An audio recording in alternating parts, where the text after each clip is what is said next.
Now, since I began my data analytics journey, I've met, a lot of people that, speaking to them, they mention why, they want to become a data analyst, how they want to get into tech. And sometimes I question whether these people actually want to do these things, or they're just saying it to sound important, to make themselves feel good, just for validation, or just to sound important and gain respect from people. Because sometimes I find people make a lot of excuses about what is stopping them from becoming a data analyst, and that's what I want to talk about in this video today.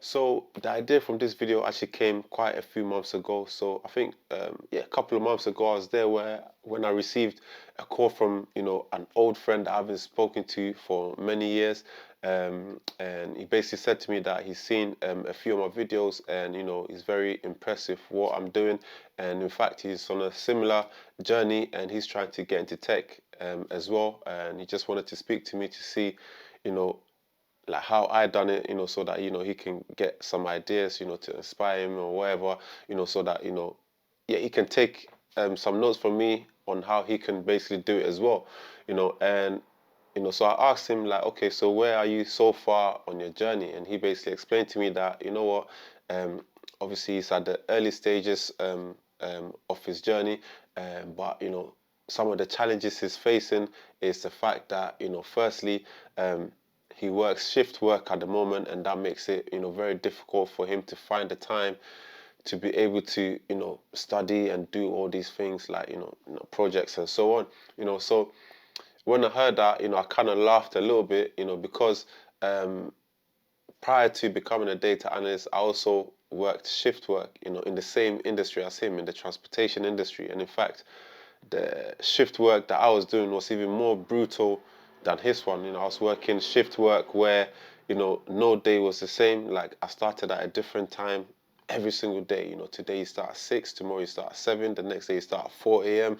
And it was always changing. So you never really had a set routine. So it was very, very challenging to try and find the time to, to study, especially even on my days off.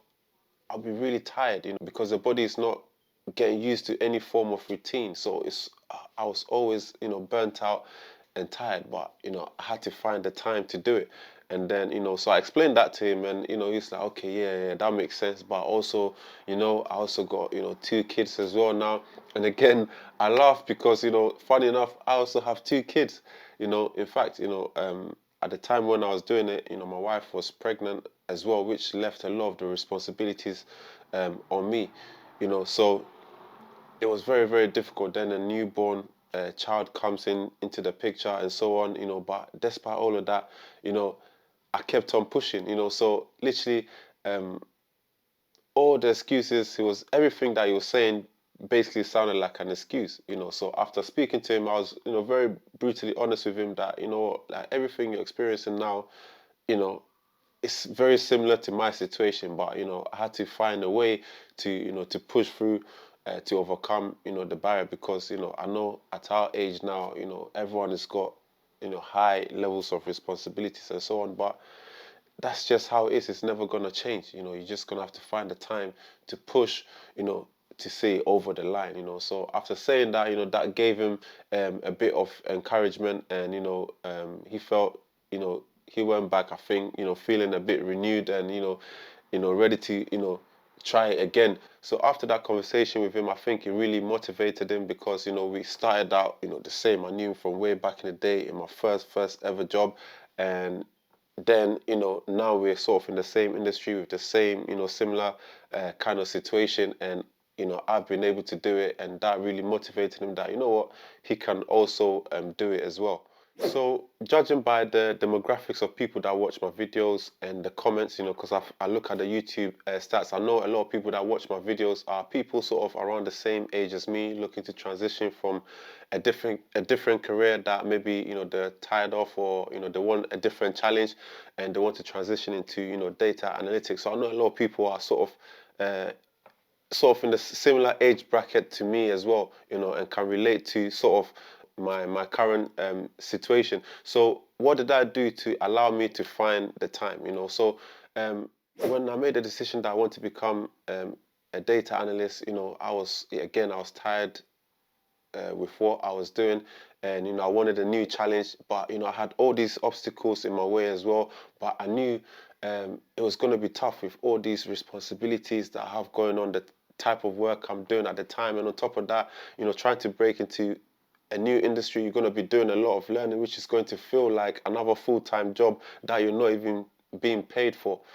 So you're basically adding another workload onto the busy schedule that you already have. So it's very difficult, but you have to find the time to do it. So how did I find the time to be able to do that? So firstly, one of the challenges I had was obviously I live in a very small apartment, and there's not a lot of space to even get the free time to study. I don't have space for myself where I can study, where the kids and family are not going to be around, but I had to study. So how did I do it? I had to do it at a time where the kids were not around or they were sleeping. Okay, so I realized that, okay, in order um, to find the time to study, at the time my daughter was waking up around about 7 a.m. So I thought, it would be best if I woke up maybe 2 hours before she wakes up, and then I'll start my studying then, and by the time she wake up, I've already done 2 hours of solid studying already, and anything else I do, it's a bonus. So that's how I started. So I started waking up at 5 a.m. in the morning, and then she started waking up at 6 a.m. in the morning now. So I started waking up at 4 a.m. just to get those 2 hours again. So you just got to, adjust and pivot, with your current situation. So that's one way, I found the time studying outside of, the family time. Basically, when the kids went to bed, I might do a little bit more. And also another way that I found the time is to cut out certain things that I was doing. So at the time when I made a decision to go ahead with this career change. I was making YouTube videos about personal finance, and it was doing quite well, and I had just been monetized. So YouTube had started paying me a little bit of money. It wasn't much, but it was just nice to know that I had reached the monetization goal, and I was getting a bit of money here and there. But then at that time, the career change was more important for myself and my family at the time. So I decided to put the YouTube thing on hold, despite putting in 2 years of solid work to get myself monetized. But you got to prioritize certain things. So I pushed that aside and just focused on the career change. And then, when I finished the change, I came back to YouTube. So it was a big deal, working so hard, tirelessly. Anyone that does YouTube videos knows how difficult it is to get monetized. And I did that. And when it was time to enjoy the fruits of my labor, I push it aside and go and do something else. It was very hard for me, but I knew it was it's an important decision for my family. So I did that, and now here we are making YouTube videos again, and starting from scratch. And then another thing that I also cut out is okay, I enjoy going to the gym, but I realized I could, get some time from there as well. So I will cut the time I spend at the gym instead of going there for like, up to 2 hours sometimes. And, I realized as well that, going there for 2 hours, you're not really training hard for like 2 hours. A lot of it is, sometimes going on your phone and so on, and, wasting time here and there. So I decided to work more efficiently, cut the time from maybe 2 hours to like 45 minutes, and just make sure when I go there, I'm actually working out. Okay, I'm actually working out when I'm going to the gym and not wasting time browsing on my phone. In fact, I'll leave my phone in my bag, and I'll connect it to like a podcast or something, and I'll be listening to something while I'll be training. Another thing that I cut out is socializing with friends. Again, there's not enough time in the day, so I cut out socializing with friends to only important milestones. So when they got something very big happening in their life, maybe a wedding, maybe a big birthday or something, you know, I'll turn up to that. But anything else, if it was just going out or wherever, I wasn't coming, because this was very, very, very important to me, and I just had to get this over the line. And once I've done it, we can go back to all that socializing stuff again, So yeah, I put socializing on hold a little bit while I saw it over the line. And also another thing that I had to manage as well is time with family as well. So I realized that looking at my family as well, I'm the person that most of the time when my family needs anything, they will call me, and when they say jump, I'll jump. I'm there for this person, that person.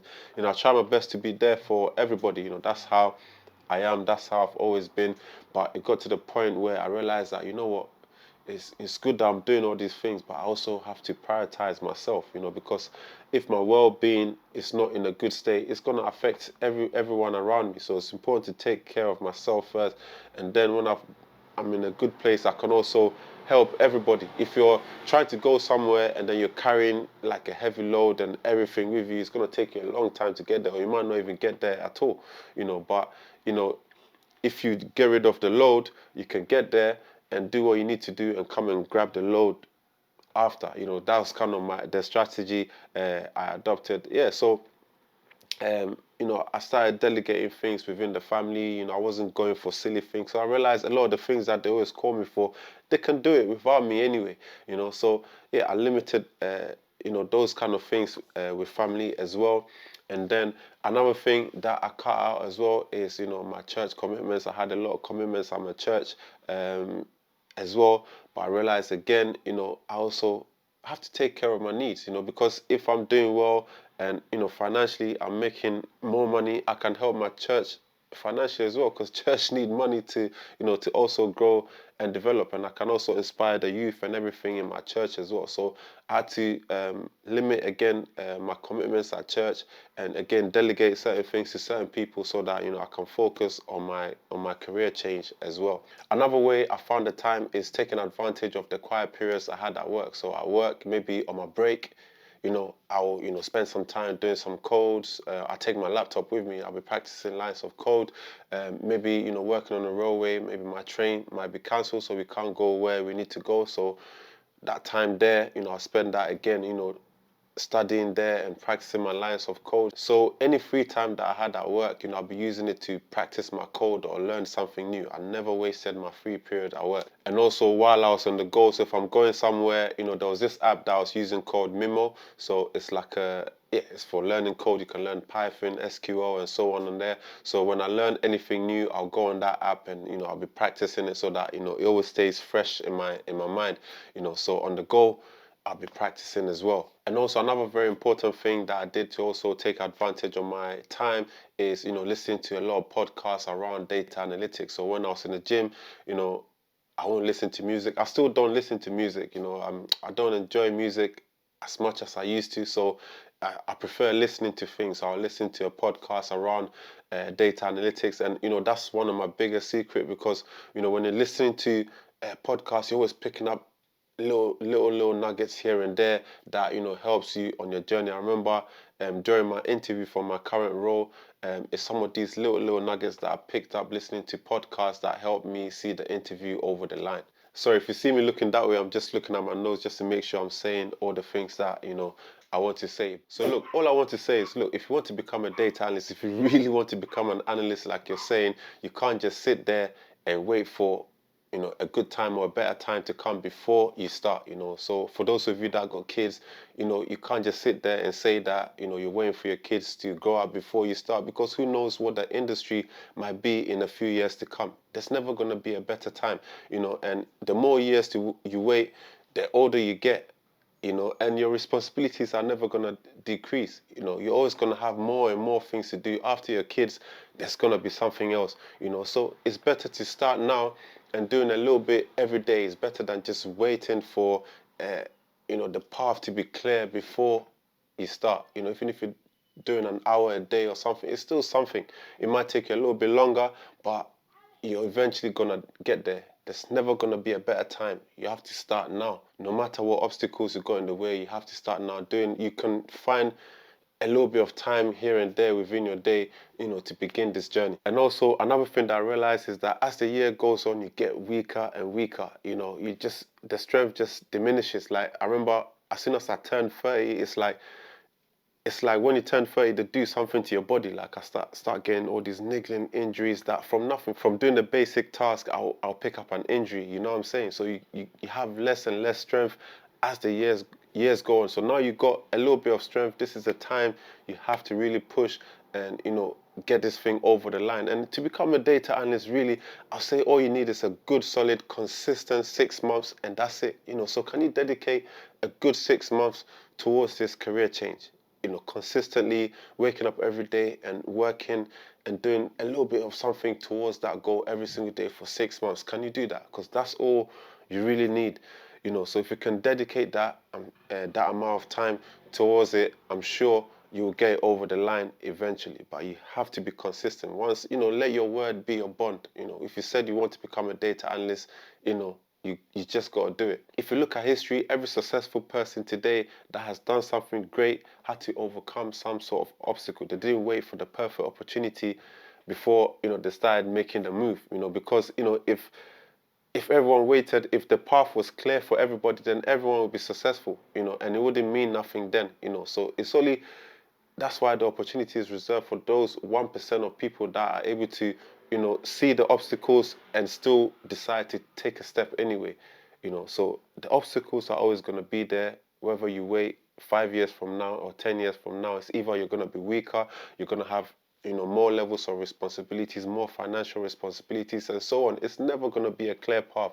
So you got to start today. So if you want to do this, you have to go and get it. No one's going to come and hand it to you on a plate. There's a lot of competition in this industry, but there's also a lot of opportunities as well. I always said this is probably one of the easiest tech jobs to get your foot in the door in.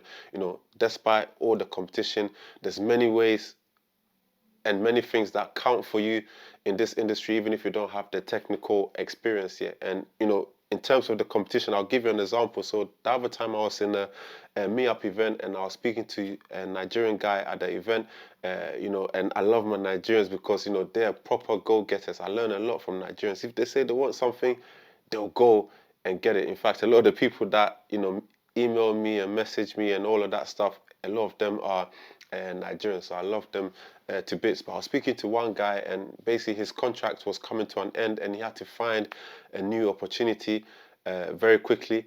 But and he was applying to a lot of jobs with no success, and he was explaining to me that the market is in a difficult place right now. And I said, oh, you know what? Just like I tell you people, it's a numbers game. You have to, keep throwing those applications out every day, And he's like, bro, do you know how many applications I do a day? I said, how many? He said 20. So he's doing 20 applications every single day. So when I was saying to him, like, it's a numbers game, you have to do a lot of applications, I was talking about maybe 5 or 10 a day, but he was doing 20. You understand? So this is kind of what you're up against. People are actually out there and they're very hungry.